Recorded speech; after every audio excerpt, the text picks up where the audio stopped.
Peut-on accoucher de jumeaux issus de deux pères différents? La réponse est oui. Ça n'est pas un canular, même si ce phénomène est rarissime, il n'est pas impossible. Et c'est ce qui vient d'arriver à une maman au Vietnam. Tout est parti d'une demande de test de paternité du père officiel, soucieux de vérifier si c'était bien le père biologique des deux jumeaux que sa femme venait de mettre au monde. On ne sait pas ce qui a mis la puce à l'oreille de ce monsieur. Manifestement, il trouvait que l'un de ses fils n'avait pas un air de famille et le test ADN a livré un verdict implacable. L'un des deux bébés n'est pas de lui. Comment expliquer cet étrange phénomène biologique? Pour en parler, le professeur Michael Greenberg, qui est gynécologue obstétricien à l'hôpital Jean Verdier de Bondy en région parisienne. Bonjour. Bonjour. Alors, des jumeaux de pères différents, c'est vrai que ça paraît assez compliqué comme ça à comprendre. On va expliquer ça avec une animation, si vous voulez bien la commenter.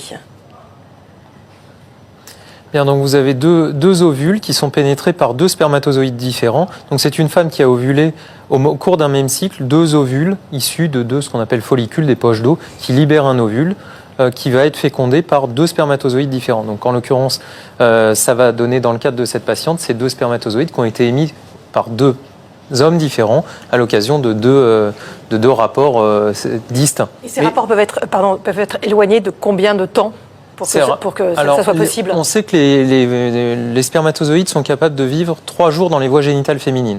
Donc ça veut dire potentiellement 2 rapports à 3 jours d'intervalle. Mais normalement, lorsqu'un ovule est fécondé, lorsqu'il y a ça empêche qu'un deuxième ovule soit fécondé derrière.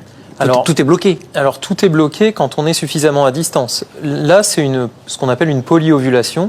Elle a ovulé 2 ovules au cours du même cycle. Donc, ce qui permet d'avoir ce qu'on appelle des faux jumeaux, 2 jumeaux différents, issus de 2 ovules différents. On sait que quand une grossesse se développe, qu'il y ait 1 ou 2 enfants, donc que ce soit 1 ou 2 fœtus issus d'1 ou 2 ovules fécondés, eh bien, la machine est bloquée et il n'y a plus de cycle. C'est ce qui explique qu'il n'y ait plus de règles en cours de grossesse. La machinerie est bloquée, on ne peut plus ovuler d'autres ovules et donc ne plus retomber enceinte par-dessus. Donc, en théorie, ce phénomène-là ne pourrait pas se passer à 15 jours, 3 semaines, 1 mois ou 2 mois d'intervalle avec 2 bébés qui naissent à 2 mois de distance à la fin. Non, en théorie, c'est impossible.